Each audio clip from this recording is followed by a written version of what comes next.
begin to engage in the public square and become growing political forces of their own, and are then able to shape the outcome as well. And I think that we see that happening now. They're active Indian American political action committees. Almost every ethnic stripe you can think of, there are political action groups along those lines, and that's part of the American experience, and I think we're seeing that happen now. And as that voice gets stronger, louder, better organized, and it needs to do all of those things, then it will have more impact and more outcome. What that enables are visits from policymakers and others to do a deeper dive and really begin to understand the full dynamic. That doesn't happen when you're only operating on the soundbite basis.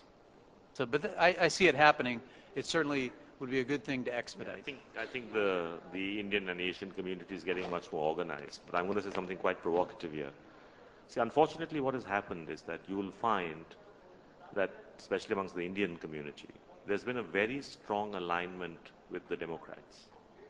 In reality, except going back to Kennedy in the early 60s, if you do an analysis of the history, and I'm not taking a partisan political position here, but the facts clearly demonstrate that the democratic governments or administrations in the United States have been the most sort of vibrant on not being fully supportive of India's position. And we've actually had the reverse, though all of us psychologically still, and if you look at someone like Clinton, or you now look at Mrs. Clinton, I mean, the reception she gets here, but yet if you read the track record of the number of bills as a senator that she's introduced that currently, clearly impact the sort of business that we are all in, it's amazing. But we still think very highly of them. So, I think we just got to get a little bit more clever about, I'm not saying changing our political stand of our Asian community, but being able to leverage that to get a better reflection of the issues that actually impact India. So, I'm sure I've created a bit of a storm here. Here we go. Well, just a little bit. Larry Irving, Irving Group, Washington, D.C., and I was Assistant Secretary during the Clinton administration, worked for Ron Brown at that Commerce Department. I'll pass your regards on to the Clintons. We in fact, Secretary Brown didn't come and see us, but we had an opportunity to have him on video at a NASSCOM conference. That's a recall. Phil, back in the 80s when Toyota was ascending and GM was losing jobs, when Sony bought Columbia Pictures, when Rockefeller Center was purchased by a Japanese real estate firm, there was a lot of sturm and drang in Washington. Back in the 90s when the European Union was combining and we had EU 92 and there's a lot of fear in Congress, a lot of hearings, a lot of tub thumping, a lot of bills were introduced in states and federal legislatures, and yet no meaningful protectionist bills were passed, notwithstanding larger Democratic majorities then and now, and possibly more emotional types of issues because of iconic purchases of important U.S. symbols, Columbia Pictures, Rockefeller Center.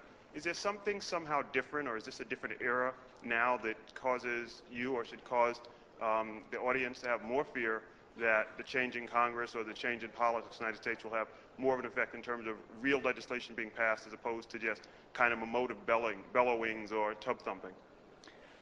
Well, Larry, hang on. Leave the microphone with him there, because my respect for Larry is such that I'll answer that question after I hear his opinion on it. Oh, my opinion on it. Yep. And I think I know what you're going to say, which is, see if I can guess it right. Let's see if you guess it right. Why don't you write it You're down? You're going to say.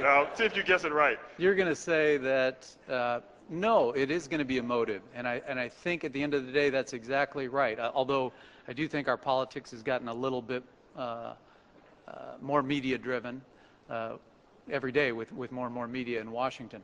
But I think at the end of the day we probably don't see much legislation. I can imagine a couple of rifle shots on food stamps and some other things that shouldn't be outsourced, but not a lot. But the other question is, in the meantime, with the focus and media coverage, does that impact valuations in the short term? Hang on, Larry, hang on. Hang on, we're going to take this to its bitter end. You see, at no stage, any legislation is going to be able to tell a GE or an American Express or a Morgan Stanley that whether you can offshore, you onshore, or whatever it is that you do. Businesses are going to run their business. You could have legislation which could have some impact where there is government control, which is fine. I don't think that's going to break the bank. The big difference in our business compared to the Toyota example or the Japanese buying Rockefeller Center is here you're dealing with some non-tangible stuff called data. The only way that someone who's really protectionist can start to take a stand is to start to fiddle with this whole area of data privacy and security. Now, those are the two areas on which you can start to have legislation which can have a significant impact on this industry that we are focused about in this conference.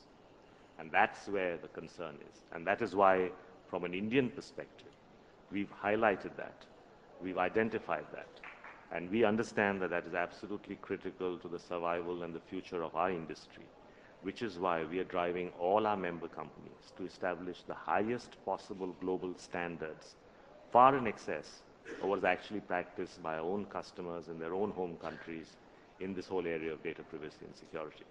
It's pretty much like, Texas Instrument and Motorola Center in Bangalore having a level of quality certification and IT higher than what they have in their own R&D labs.